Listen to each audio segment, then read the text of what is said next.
Human Rights, Michelle Bachelet, says all those found guilty of having committed or masterminded the Ngarbo massacre in the Donga-Mantum Division, Northwest region of the Republic of Cameroon should be fully punished according to the law. You will get details of a declaration on this issue in this newscast. And Cameroon now records close to 1,500 COVID-19 cases in the country. Stay with us.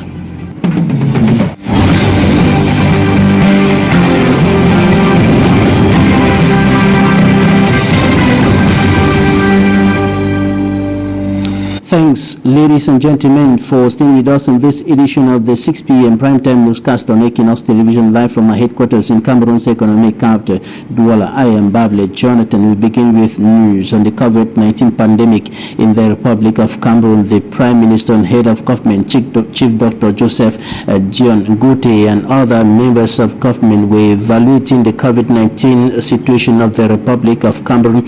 Today, he was chairing a video conference, of course, during that weekly evaluation meeting of the Interministerial Committee managing the COVID-19 pandemic. The members of government evaluated the situation of the Republic of Cameroon, and it emerged from that meeting that Cameroon now counts 1,334 COVID-19 cases, 668 cases successfully treated, and 43 deaths. And the members of government evaluated the anti-COVID-19 measures, and the repatriation of Cameroonians abroad was also on the discussion table. Head of State Paul Biya has ordered the repatriation of Cameroonians stranded abroad as a result of the closure of the borders as one of the government's anti-COVID-19 measures. The first contingent of 675 Cameroonians repatriated arrived the country recently, and over 668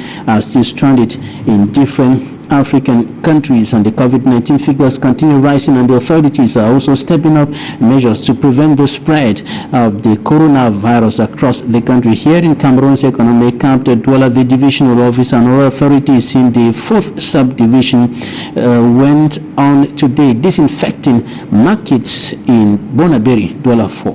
Makuli Fogwe. We'll be coming back to that report shortly in this newscast. Time for us to take you to the Northwest regional capital, Bamenda. The Northwest so far has recorded 1 case of COVID-19, and latest information streaming into our studio indicates that the COVID-19 case being administered treatment at the Bamenda Regional Hospital is responding to treatment. Our correspondent, Mustela, reports. Panic gripped the inhabitants as Bamenda recorded the first coronavirus case in the Northwest region. I was quite worried when I got that there is a case in the Northwest region, because we live in an atmosphere where people don't scare. They say wear masks, people don't wear masks. They say sanitize, people don't sanitize. There are buckets of water, but some people are still very, very hesitant about washing their hands. I was so afraid when I got the message of COVID-19 in the Northwest region. I'm very afraid because I'm afraid that it might spread in the society and many people might be contaminated. According to Dr. Denis Same, director of the Bamenda Regional Hospital, the now confirmed case got frustrated in Douala and traveled to Bamenda. He was sick for the past 2 weeks. We went to a private health facility, and of course when he said, well, I have these symptoms, I want to be tested, they said, Go first of all, go to the center, go to Bonamusadi, or go. He knew all the testing sites. He said, but how can you be sending me to Bonamusadi? I know that they are not testing in Bonamusadi. So they sent him to Lekantini, go and have yourself tested before you come and consult. That is what he was told. And so he went again there, and actually the traffic and the reception was not the best, and he took his decision to take his private car, to take preventive measures, put his driver, put him, and drive to the Northwest region. He is in the solidarity ward. He is doing fairly well. I can tell we monitor the parameters 3 times a day, and he's not on assisted respiration. He is taking his oral medication. He's eating well, and of course, I will tell you that he's a patient who is really very disciplined. So the team at Matazen did their work, but it's just that by the time he was passing, he hadn't fever. Every locality now hit by the coronavirus started with the case, reason why the Bamenda Regional Hospital has stepped up measures aimed at containing the spread. We have not shut the other entrances of the hospital. We concentrate on one main gate.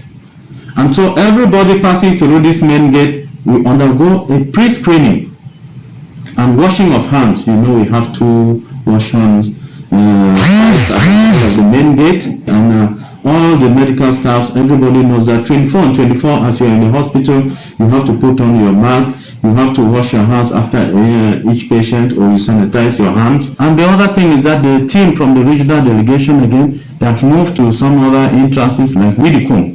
One patient, this hospital has 400 beds, one patient, one carer. We don't want visitors. Call your patient on the phone, talk with him how he's faring. You want to send some money, mobile money and things like that. Avoid unnecessary visits to public places. In Bamenda, chief town of the Northwest region, face masks are worn below the chin and only taken up when approaching a security checkpoint. The health expert cautions on the production and correct use of face masks.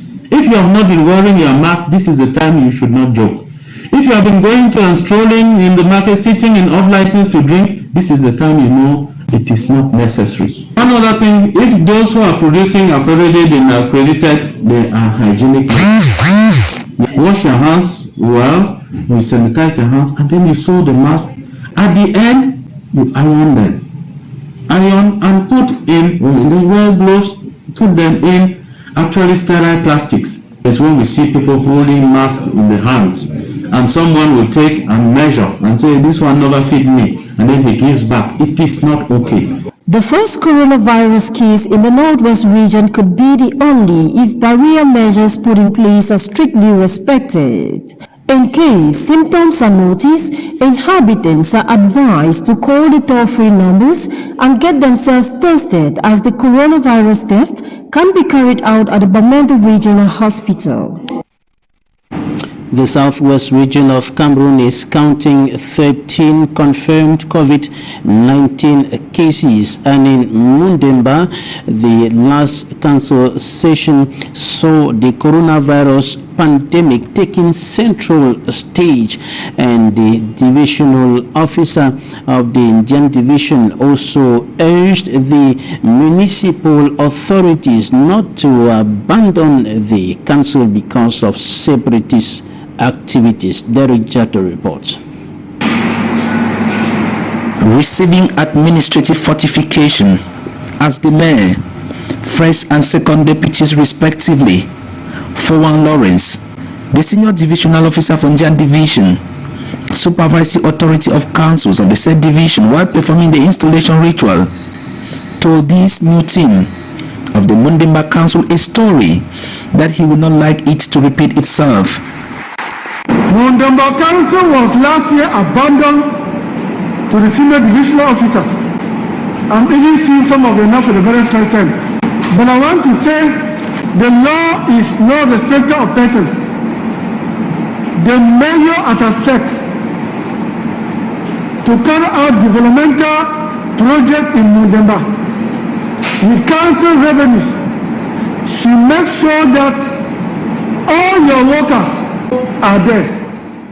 Voted to work for the people, they must be seen doing so, and his eyes are on them, he indicated. For your information, I have charged my security forces to always stop by in this council to see that all the workers are there present. To Mayor Kmer Samuel Osang, Mayor of the Mundemba Council, now on the driving seat, the time to move for development is now. The politics is over, and we must therefore harness our natural forces and resources for the development of our municipality. Distinguished ladies and gentlemen, let us all be men and women of integrity. A man of integrity means what he says and says what he means. He does not touch what is not his. taking what is not yours forbids you from having what is yours. The installation was twinned with the administrative and management account of the Mundimba Council for 2019, which stood at 703,714,234 francs CFA, and the revenue recovered stood at 411,440,525 francs CFA. Amid the Anglophone crisis, the senior divisional officer for Njan Division congratulated the council management for the effort. From the installation to the council session, coronavirus dictated the pace and was also on the agenda. But we should spread all the 20 measures across the whole division. In English, in French, in our dialect, to the comprehension of each and every one of us.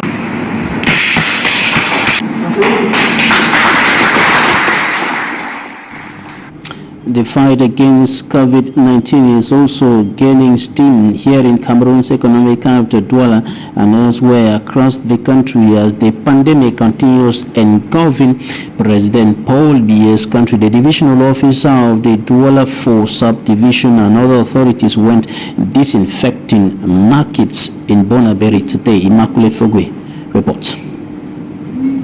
Thursday marks the start of the holy month of Ramadan for Muslims in Cameroon, but due to the outbreak of the coronavirus in the country, the normal tradition of breaking the fast and later praying in the mosque won't be applied by all in respect of the rule of social distancing implemented by the government of Cameroon.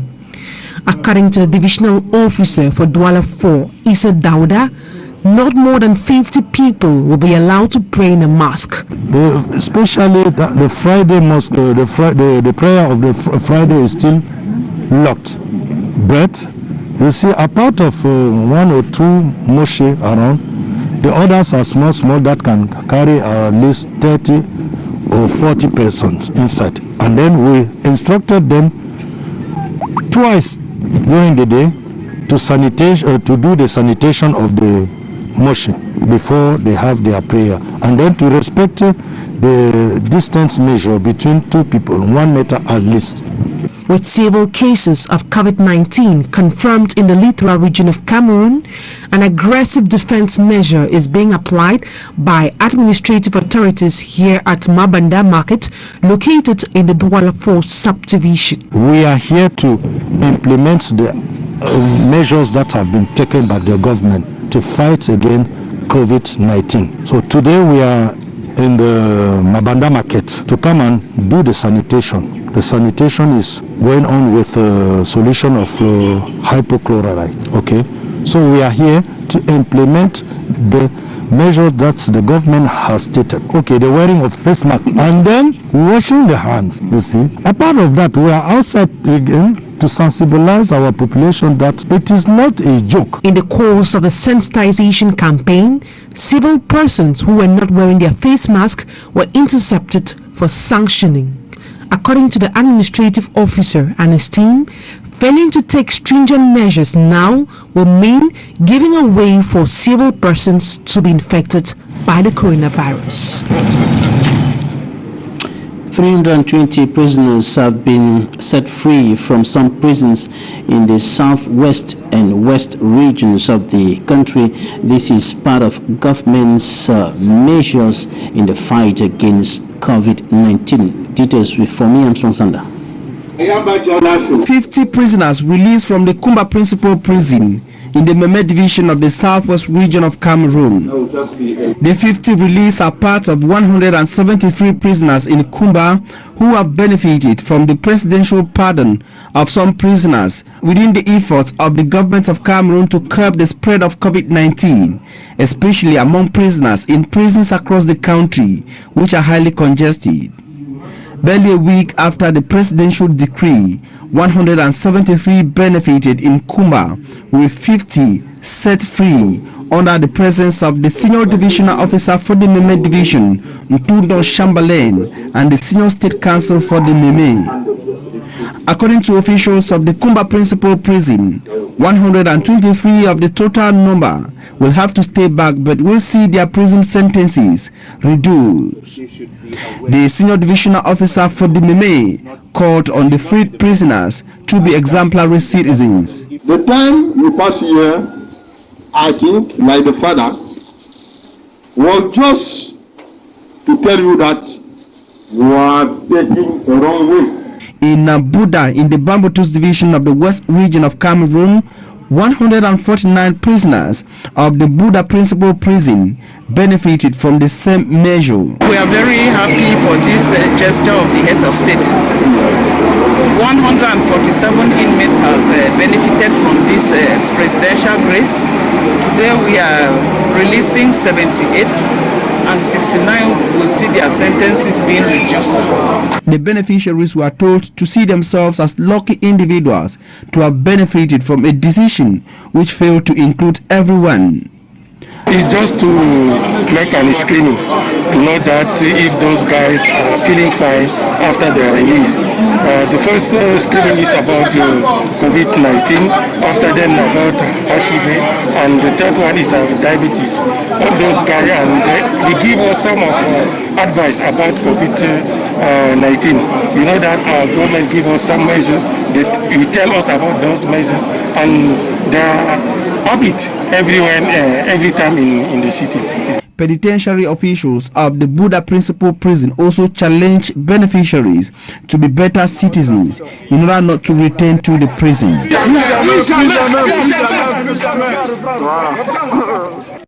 The United Nations High Commissioner for Human Rights has said Cameroon's decision to publicly acknowledge that members of the military were involved in the Ngarbu massacre in the Dongamantum Division, Northwest region of the Republic of Cameroon is a positive step. Michelle Bachelet applauds the fact that the Commission of Inquiry under the authority of the Ministry of Defense worked with the participation of civil society representatives, religious leaders, and the president of the National Commission on Human Rights and Freedoms. She further says it is now essential that all those responsible for the death of the people in the village of Ngarbu in the Dongamantum Division are held fully to account in a fair and transparent judicial procedure or judicial process. That is the statement by the United Nations High Commissioner for Human Rights on the Ngarbu incident. Coming up, Senazi now takes a look at some of the decisions, measures, and actions of the government of the Republic of Cameroon with regards to the Anglophone crisis, with regards to facts and figures reported by human rights organizations, reported by non-governmental and civil society organizations, and even political leaders and the media, including Equinoxe radio and television.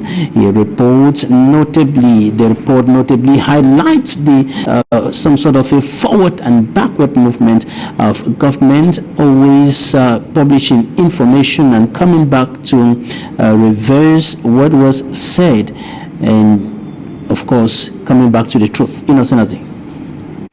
Day after the massacre and burning of houses in Ngarbu village in the Dongamantum division of the Northwest, one of the Anglophone regions in crisis, Equinoxe television, regarded as satellite, reported facts to the entire world, the violence and brutality of a massacre, whereby at least 22 English-speaking civilians were shot dead, with others burnt in their houses. Cruel acts of some military men alongside some local vigilante committee members. The People's Channel, Equinoxe Television, deployed its team to Ngarbu that compiled testimonies of relatives of victims, civil society organizations, and religious of the Catholic Church, who all affirmed factually that women and children were deliberately massacred by some military men. A finding matching with the Human Rights Watch report. I definitely for bed and sleep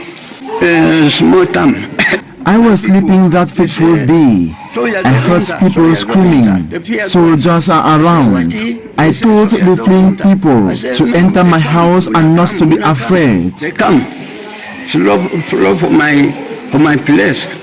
I said, no fear. I will see the soldier. The military came, took us and were interrogating. They were divided in two fractions, going about setting houses ablaze and killing innocent people. I know Sabise, they will divide two parts. Some part they go for that side. They burn houses, kill people. Then cry, at the cry, lock my eye, no fit time. Send I no get send. Military will get mission from God. They won't get mission from God. Some people join military. During the military operation, some persons went burning houses. They don't go from God, they finish people. We're military, no. I have very clearly figures. I have a list of 22 people whose names are on the list and who have actually died. And about 7 or 8 of them are children. 2 are pregnant women. That's a fact. And it's irrefutable because we have their names and so on. From these testimonies, Equinoxe Television came up with a full factual report. After broadcast, the government of Cameroon, with its usual comportment, qualified the report big lie against the professional military. The government, through its spokesperson, cleared its image on state media news. Communication Minister René Emmanuel Sadi has described as fake the alleged killings of 22 villagers, including women and children, by defense and security forces in Garbu, Ndonga Mantum division of the Northwest region. The images of what the Minister of Communication terms unbearable cruelty on social media, showing charred bodies and killings in Garbu village, killings which are attributed to the Cameroonian Defense Forces, has been described as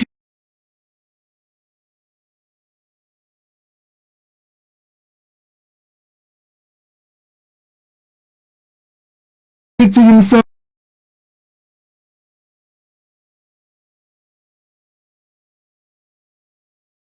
killed in a collateral damage and never above 20, as some persons exaggerated to paint government's forces black. The government confirms 5 people, including a woman and 4 children, died in the blaze. After René Emmanuel Sadi came a political scientist, Eric Mathias Owonangini, criticizing Ilaria allegations of Human Rights Watch and Equinoxe Television, with conclusion, both connive to destabilize Cameroon. Justement, nous devons être conscients des manœuvres. We need to watch against manipulation and conspiracy. One disturbing thing is that freedom of expression has brought about excesses to an extent that we have evil forces in the media, whereas journalists have become armed militias of the microphone and the cameras. Des journalistes deviennent des miliciens armés de micro et de caméra. Equinoxe Television made thanks to the rantings of some pro-government newspapers and a TV channel in Yaoundé, which treated the People's Channel, Equinoxe Television, like a piece of shit, baptizing it Amazonian Television, insurrectionist media, and so on, just because it chose to reveal the truth, all the truth, nothing else but the truth, to the public regarding the Ngarabu killings and burning, plus many other spelt gross abuses and unprofessional assignments which tarnish the image and reputation of the Cameroonian army. Pourquoi le Conseil national de la communication ne frappe-t-il pas du poing sur la table face à ces médias? As if this was not enough, the Minister of Territorial Administration, Paul Atanganji, comes to give his own punch by stigmatizing Equinoxe Television, attributing its style to Radio Mille Collines, known to have been as the origin of the 1994 genocide in Rwanda. Equinoxe TV, Equinoxe TV, STV, Balafon Radio, Le Jour newspaper, among others, are particularly and singularly warned. We do not want a Radio Mille Collines in Cameroon. Le Cameroun n'a pas besoin d'une radio Mille Collines. In a commanding tone, Paul Atanganji threatens to deal squarely with any media organization that will still report the truth to Cameroonians about the Ngarabu incident, where government is trapped in the web. Les médias n'ont pas pour vocation de jeter de l'huile. The duty of the media is not to spill oil into burning flames. Ceux-là sont tous condamnables. À bon entendeur, salut. In a shepherd to the shepherdess response posture, the chief executive officer of Equinoxe conglomerate, Severin Chunko, unleashed one after the other all the house statements of Minister Paul Atanganji. À ce jour, Equinoxe Télévision, depuis la survenue des drames de Ngarbou, Equinoxe Television is the only channel in Cameroon to have descended to Ngarbou since the incident took place. Viewers may not be aware, but we decided, out of a sense of responsibility, not to broadcast a large portion of the elements brought in from Ngarbou. I know that in Cameroon, we have people who think they master the work of other people better than what they themselves are supposed to be doing. But please, we are doing our work correctly, with due respect to the ethics and deontology of the profession. I think it is for this reason that my father picked me to head the National Press Card Commission. This is an organ that decides who is a journalist in Cameroon and who is not. It's a shame to tag us as enemies of the Republic.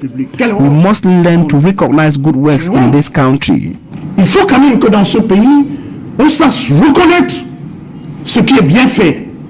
C'est pour cela que vous comprenez mon indignation. The two members of government, René Emmanuel Sadi and Paul Atanganji, including certain political scientists and media accomplices of the lies, see their one-man show ending after President Paul Biya's Commission of Inquiry handed its report on the Ngarabu massacre, later published to the entire world, revealing some members of the Cameroonian military killed several persons and burnt houses on the 14th of February 2020 with aids of armed vigilante group members. Today, more than yesterday, government's communications are undermined and mistrusted by many who see Minister Paul Atanganji as a renegade, inflaming the Anglophone crisis. One behind presentation of fake Transparency International observers during the October 7, 2018 presidential election.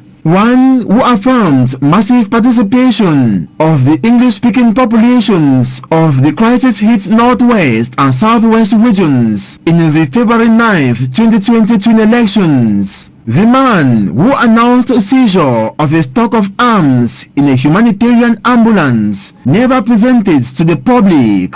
But at every instance, the truth has always triumphed over small lies of the government, noted by Le Messager newspaper. We have a government that denies the truth all the time, a government that turns around to accept what they denied yesterday. It is not the first time that this is happening. I can assure you that families feel really bad to see government deny the death of their loved ones, whereas they were actually killed. They talk to us every day and are very bitter. To speak in a trivial way, Paul Atanganji has made it great. His namesake Paul Biya has just disowned him, a translated headline on the front page of the Nouvelle Expression newspaper. Will he now have the humility to apologize to Equinoxe Television, Le Jour newspaper, Balafon Radio, STV for defamation on professional journalistic work with respect of journalism ethics and deontology? In such a context, will communication from President Paul Biya's government still be credible, worthy of deserving the confidence of the Cameroonian people? This is the question that is now hanging on many lips. Coming up next, Talking Point.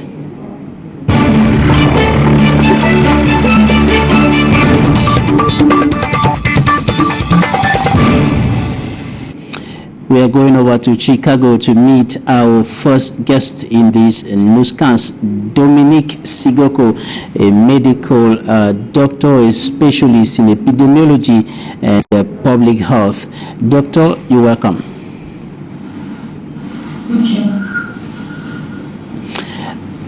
Dr.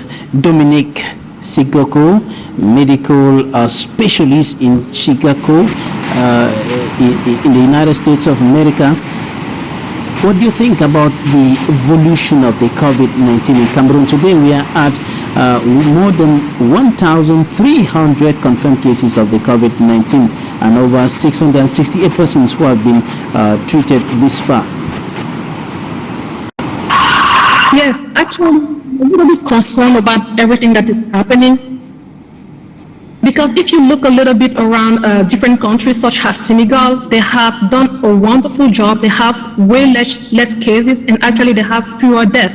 But in Cameroon, we're still having a lot of cases and the death is still increasing. So I feel like there is something that we are missing.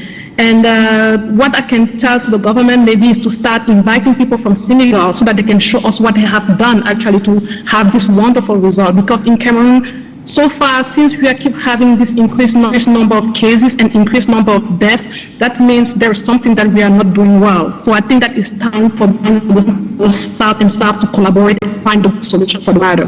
What is not being well done?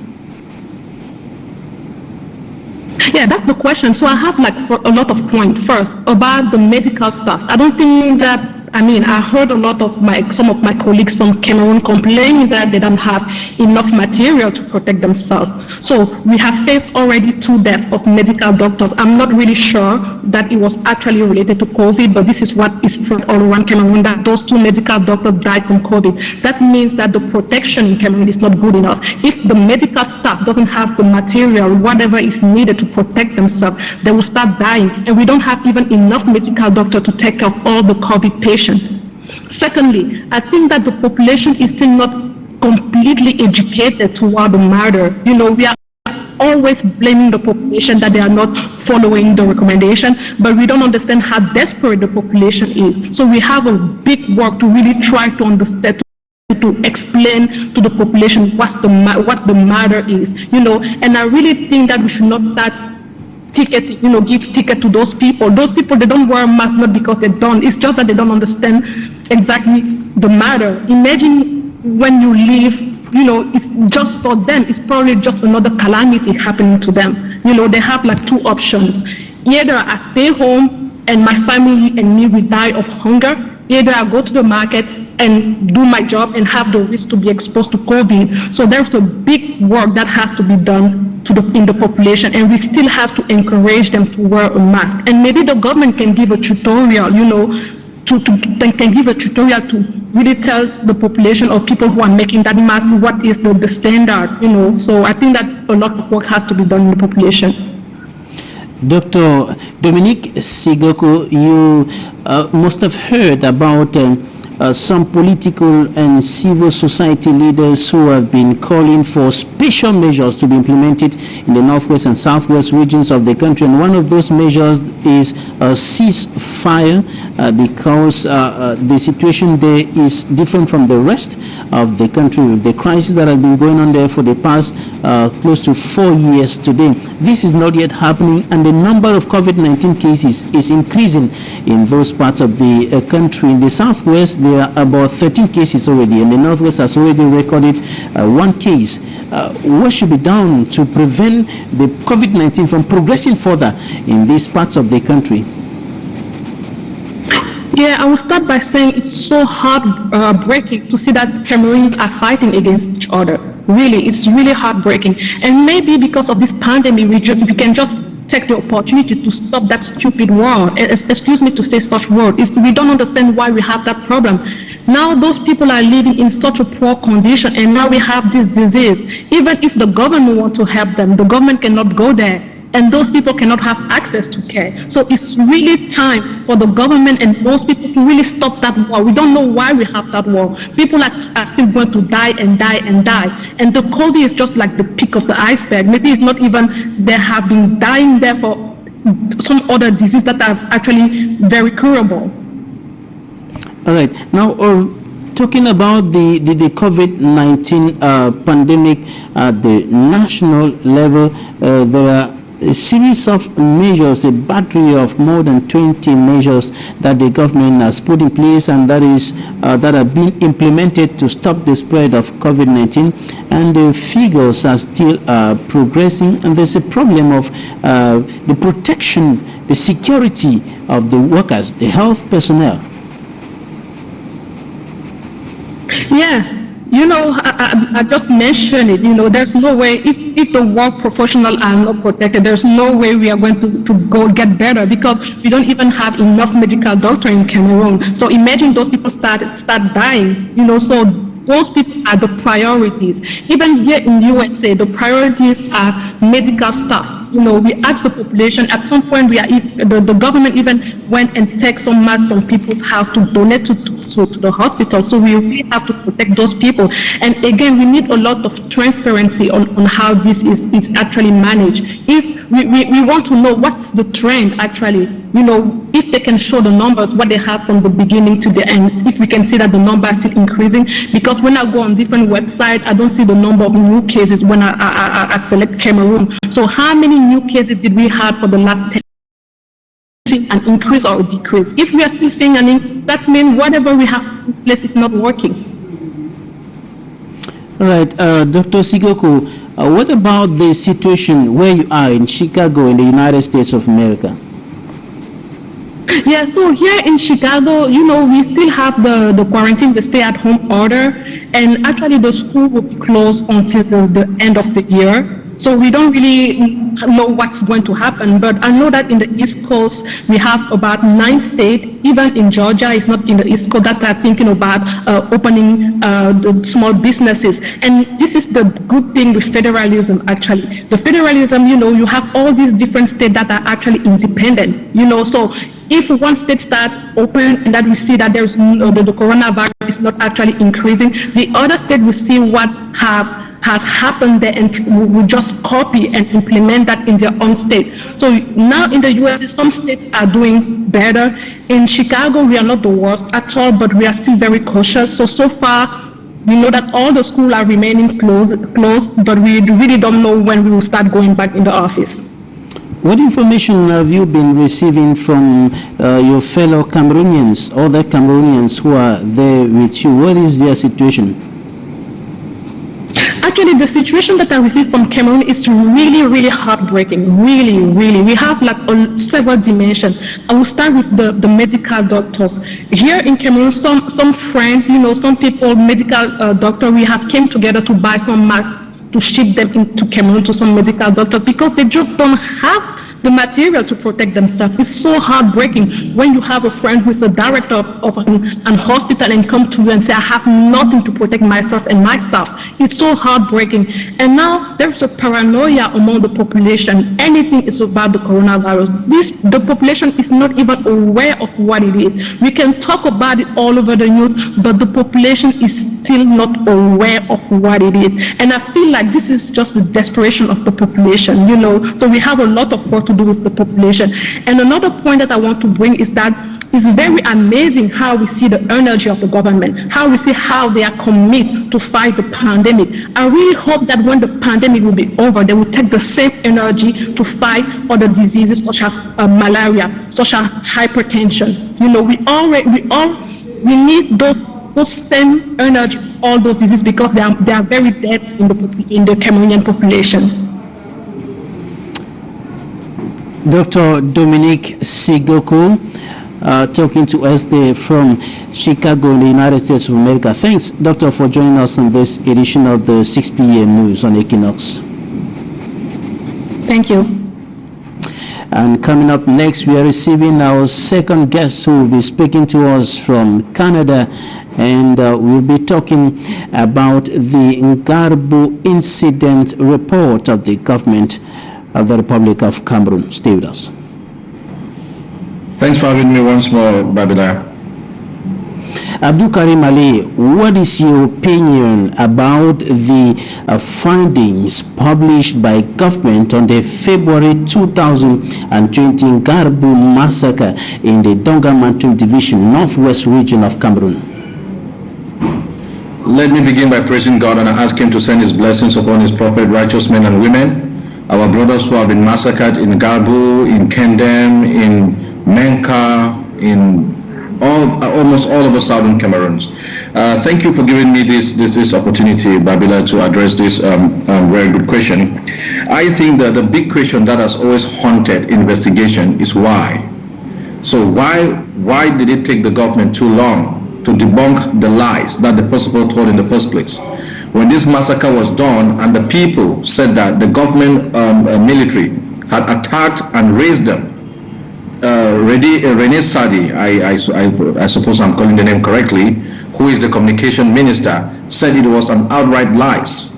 Government officials went there, culminated falsehood with indigenous of this land to say it is a lie. After the pressure given by the United Nations, Human Rights Watch, with established facts, as a matter of fact, with one of our imams, a brother who was killed soon after the Human Rights Watch was helped, and then they brought facts that it was a military. The question, why did it take them so long to bring what they call today established facts that they themselves did massacre the people of Garbu? Is it because they want to play a farce? Is it because they want to blindfold the international community with half mercy and proving to be a saint with their own crime? Or is it because they are genuine? So I think that my opinion is that the why is yet to be answered. And when we talk about Garbu, let's not forget there is genocide. As a matter of fact, Rebecca Tinsley, a well-renowned veteran journalist and a human rights activist, admitted to me in a conference that there is genocide ongoing in southern Cameroon. When we talk about Garbu, Garbu does not outbeat Menka that occurred in 2018. What about Kendem? What about Kwakwa? What about Moyuka? What about the 1st of October 2017, where hundreds were killed from gunships? The government has to investigate all of this if they are serious. But the thing that beats me, what begs the question is, you're asking a mouse to investigate a case of a missing cookie. A mouse is in a house and biscuit is missing, and you're telling the mouse, investigate and tell us what happened. So this is what we get. Abdul Karim Ali, what's your take on the information contained in the report published by government after the inquiry carried out by the commission set up on the instructions of the President of the Republic? The report recognizes the responsibility of the military in that particular incident in Garbu. Oh, yeah. Talking about that document, which I've studied partially, not very intensely, I think that, yeah, at least it provides for understanding that the government of La République du Cameroun is an honest criminal, at least in this particular case. Because to condemn anything without investigation is the height of ignorance. They condemned it and now they have investigated. But let's look at the report. The report somewhat says that they gathered facts from villagers and so on. But don't forget what that report by and large says, that government has authorized vigilante to be created, paramilitary, untrained people, farmers, butchers, to form what they call a vigilante. So further question into this investigation would be who and at what time is someone supposed to provide such vigilantes in the villages? And then what piques my attention so much is what I should read. The last thing in this report, the President of the Republic reaffirms his attachment to the search for ways and means of peacefully resolving the crisis in the northwest and southwest regions in line with the recommendations of a major national dialogue. This is horribly fallacious that this government claims they have been looking for peaceful means, Mr. Babila, to resolve this crisis. A government who claims that they are trying to secure and preserve international or national integrity by killing nationals, incarcerating nationals, locking up their women, killing children. That is the peaceful means we are hearing today of trying to resolve in something, it says, with the provisions that came from the national dialogue. A national dialogue which even bona fide citizens of La République du Cameroun, like the MRC, Kamto and his group, says it is not a valid process. What are we talking about? So yeah, to an extent, it's a good step that they admit that they are committing massacre. But this did not start today. The Ibubu program in 1961 and all the things that we've been seeing, including the launching of SDF that met killings brutalization, and of course the escalation of this revolution that started in 2016. This is what has been going on. So I think this report should not blindfold the international community. I think the international community is not stupid enough to think that this report means that there's any good faith from this government, because there's not a single good faith. The government or the investigators singled out some elements of the national armed forces who were involved in the Ngarbu massacre on the 14th of February 2020, and in that report it is said that they will be punished according to the law. Is this not a backing to the previous stance of government in which the government authorities indicated that the army of Cameroon is very professional, but there could be some elements within the corps who go out of the track? Oh yeah, from the surface level analysis, like some of you would see, it looks a little bit good, but from a professional perspective and from an honest perspective, is a hype. It's just a hype.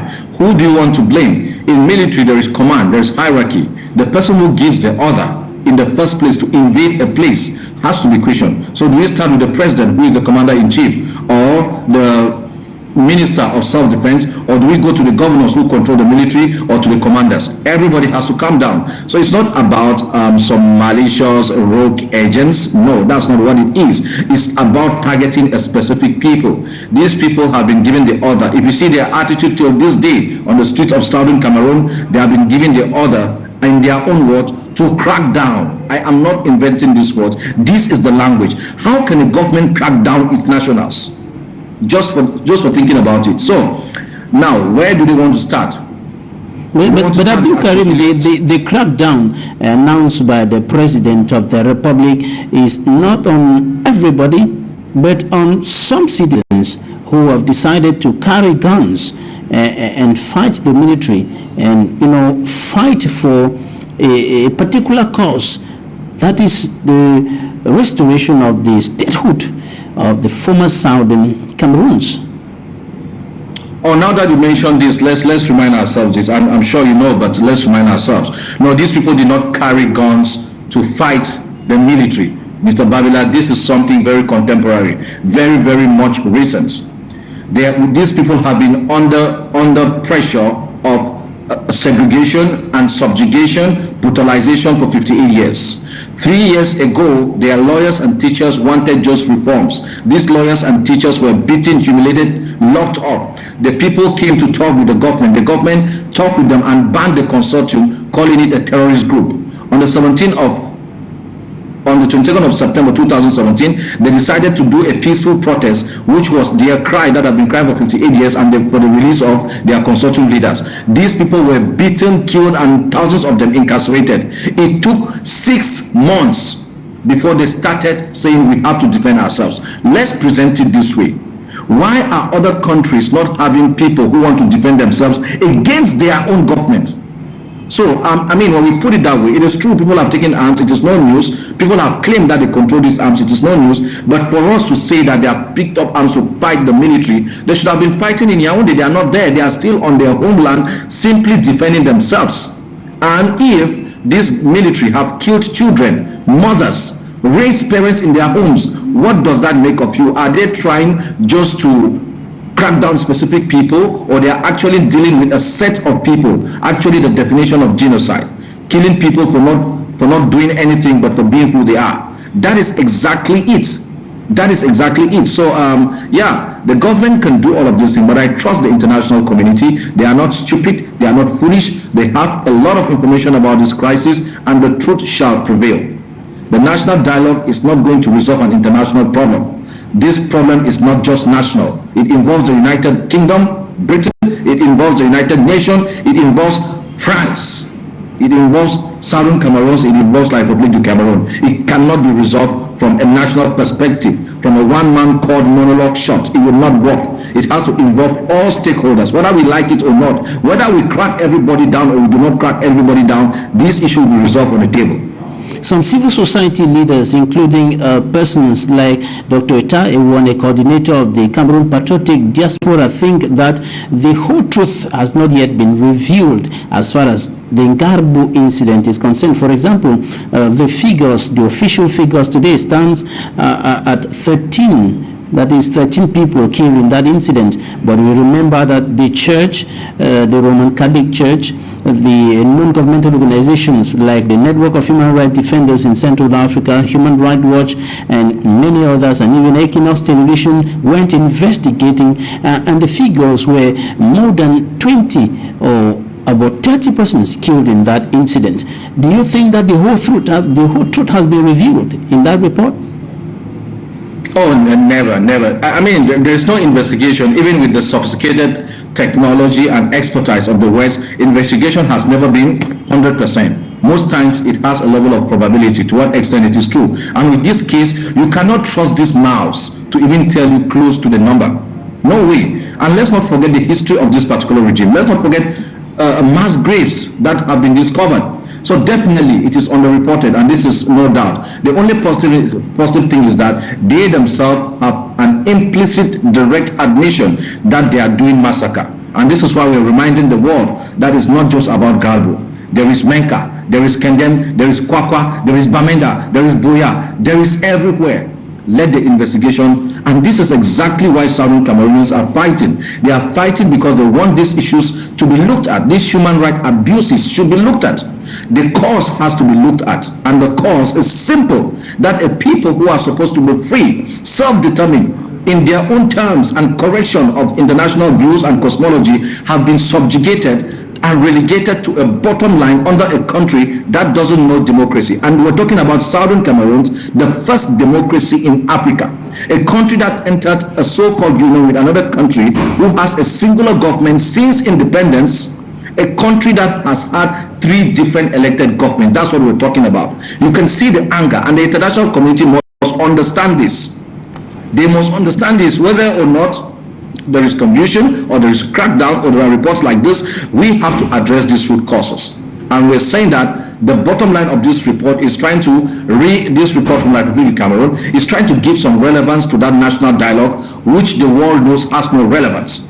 There's no provision in that dialogue that means anything regarding this particular problem between Southern Cameroon and La Republique du Cameroon. The truth has to be investigated, and yes, the person you mentioned is in order to say it has been underreported, but the surface truth is just that, okay, there's an admission that our military did it. All right, last question, Abdul Karim Ali. We have said this again and again, but I think it's important to repeat. Where is the door out of the troubled waters in the northwest and southwest regions of the country? Well, I have an advice to give the government of La Republique du Cameroon, humbly, if they can take it. The advice is that we cannot pretend in the face of truth to defend lies. I repeat, we cannot pretend in the face of truth to defend lies. La Republique du Cameroon knows what the truth is. I know what the truth is. You know what the truth is. They should just go ahead, release all Southern Cameroonians from their dungeons, all of them. Our people are right there now dying because of COVID. We have a case already. People are dying in these dungeons for nothing. Release all of them, demilitarize these zones, and sit on a table and talk with the people of Southern Cameroon. It's as simple as that. If not, it's going to be a vicious cycle. The next president and the next after and the next after will meet generations of Southern Cameroonians not willing to return. Southern Cameroonian children who are being born in America, in Europe, will rise up tomorrow, ask for their uncles, and when they will hear the story that their uncles were locked up and got killed in prisons and they died in refugee camps, they will come back and fight. Like you see, Europeans and Americans went to fight for ISIL. It's not because they love ISIL, it's because they have a genealogy that leads back to these people. Abdul Karim Ali, civil society leader, Muslim scholar, speaking to us from Canada. It should be recalled that as of now, there is the northwest region, the southwest region, both parts of a nation called the Republic of Cameroon. And this is where we draw the curtains on this edition of the 6 p.m. prime Time newscast on Equinoxe Television. Thanks for staying with us.